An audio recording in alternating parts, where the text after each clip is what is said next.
I am 93 years old, and about 4 years ago something extraordinary happened.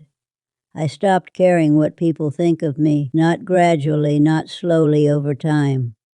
One morning I woke up and realized I'd spent 89 years performing for an audience that was never watching, and something in me just let go. 89 years on that stage, smiling under the spotlight, performing my heart out, and the seats were empty the whole time. Nobody was watching the way I thought they were. Nobody was keeping score.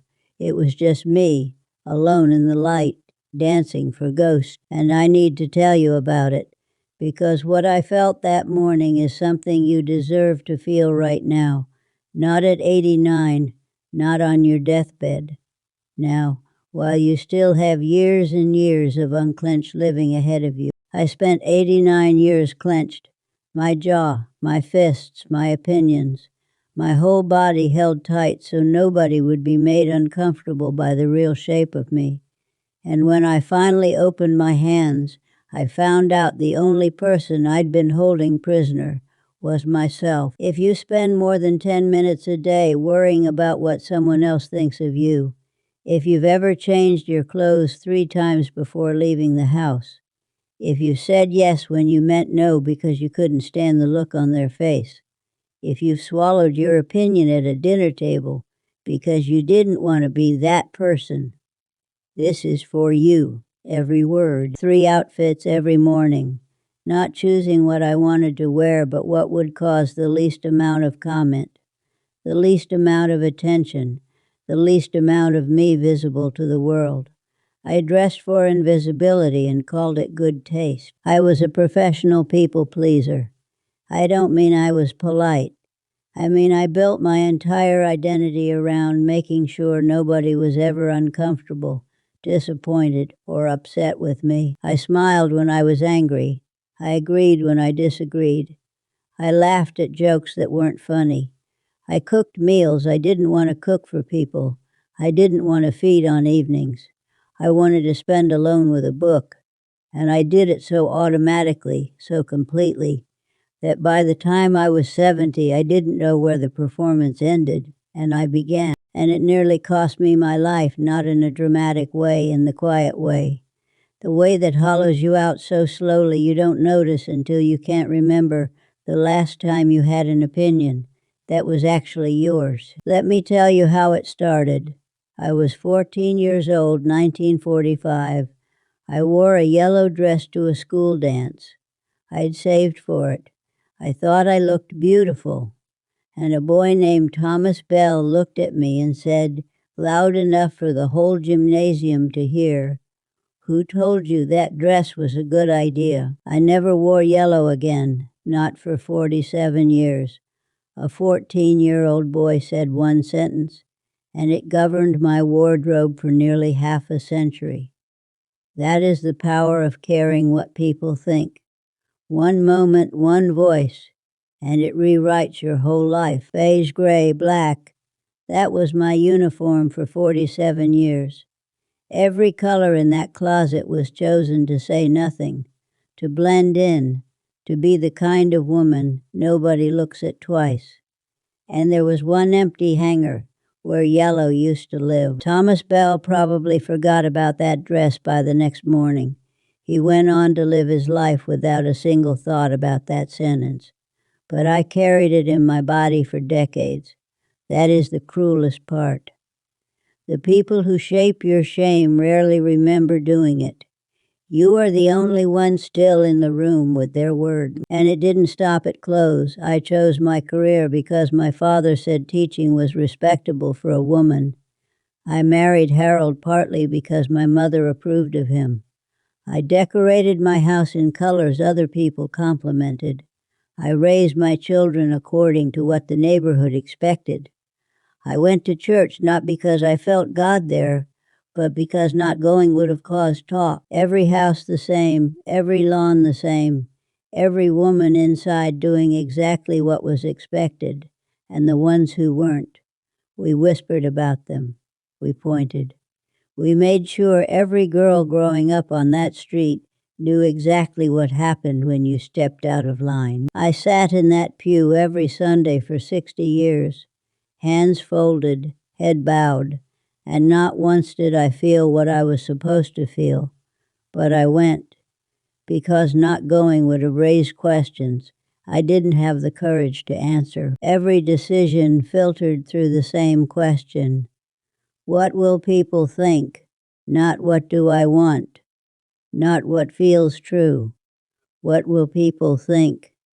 And that question was the lock on every door I never walked through. Everything I wanted was on the other side of that door.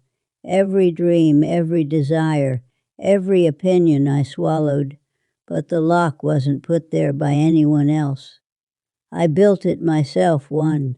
What will people think at a time? But here is what nobody tells you about caring what people think. It doesn't keep you safe. It keeps you small, and small feels like safety when you are young. But by 60, small starts to feel like a coffin you built with your own hands. I turned 65 and realized I'd never been to a restaurant alone. Never, because eating alone meant people would think I had no friends.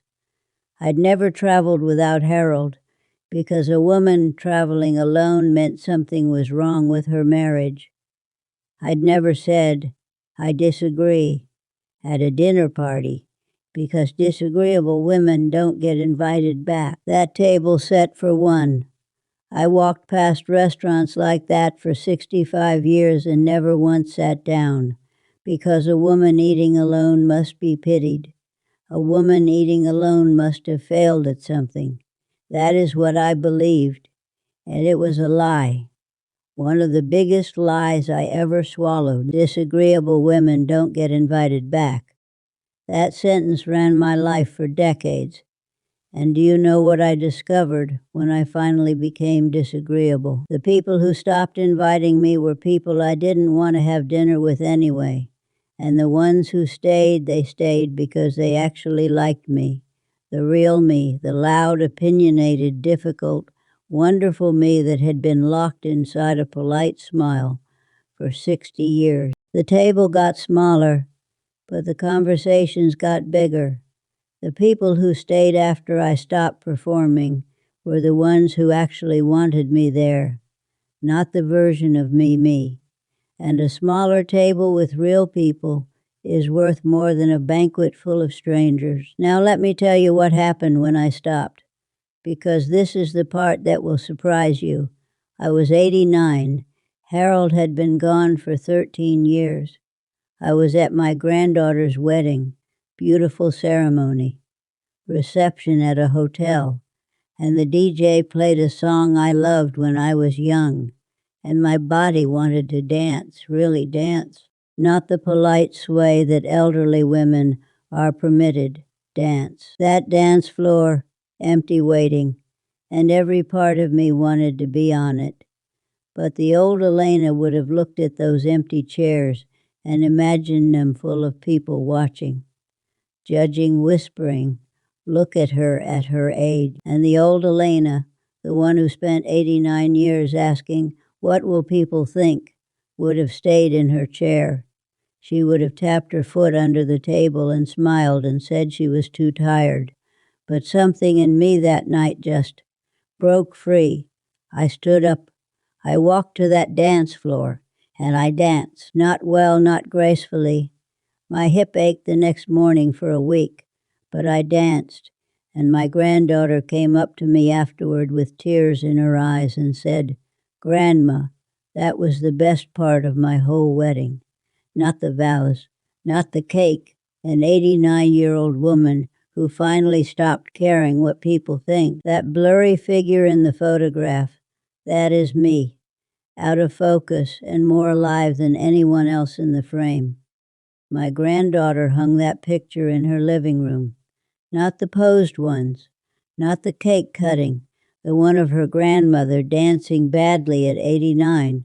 That is the one she kept. That was the night it started, and once it started, it didn't stop. I wore red lipstick to the grocery store the next week. I told my neighbor Phyllis that I didn't enjoy her book club and I wouldn't be coming back. I ate dinner alone at a restaurant and ordered dessert first. I said no to Christmas with my sister-in-law for the first time in 40 years. Red lipstick to buy milk and eggs and bread, and nobody said a word, nobody cared. But I looked at myself in the car mirror, and I thought, there you are, there you finally are. And each time I did something the old Elena wouldn't have done, I expected the sky to fall, I expected judgment, rejection, punishment. And do you know what I got instead? Nothing. Absolutely nothing happened. The world kept turning. The grocery store didn't close.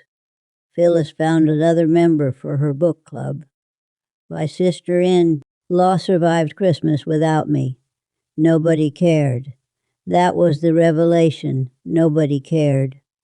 I'd been performing for an audience that had left the theater decades ago. Empty seats, house lights on, nobody there.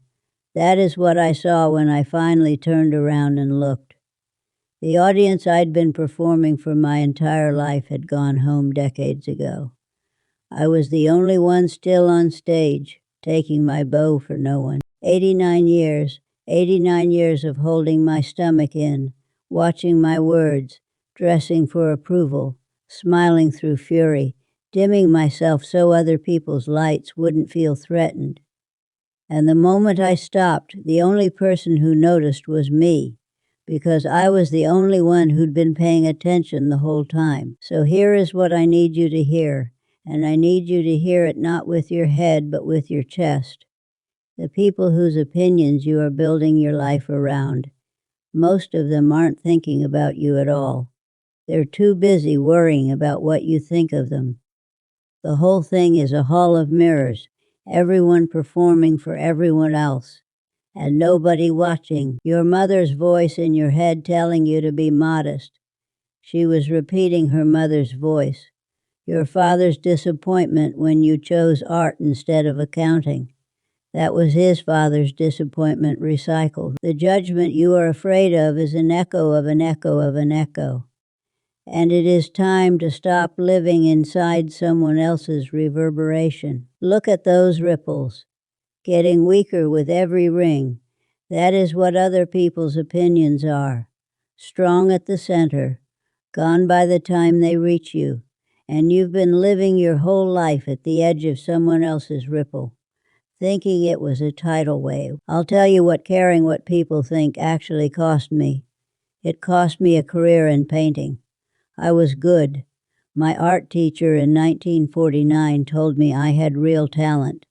But my father said artists starve and decent women don't make spectacles of themselves. So I taught third grade for 31 years. 31 years. And every September when I opened a new box of watercolors from my students, my hands ached for a canvas of my own. 31 Septembers, 31 boxes of watercolors opened for other people's children. And every time I cracked open those little squares of color, my hand shook, not from age, from wanting, from the painting that was screaming to get out of me and had nowhere to go. I started painting at 90 years old. My first painting was terrible. My second was worse. But my third made me cry, because it was mine. The first thing in 9 decades that existed only because I wanted it to exist, not because someone expected it, not because it was respectable, because it was mine. Look at these hands, paint under the nails at 93. That is not a mess. That is evidence. Evidence that I am finally using these hands for what they were always meant to do. I paint every Tuesday now. My hands shake and the colors bleed and not a single one will hang in a gallery. And I don't care.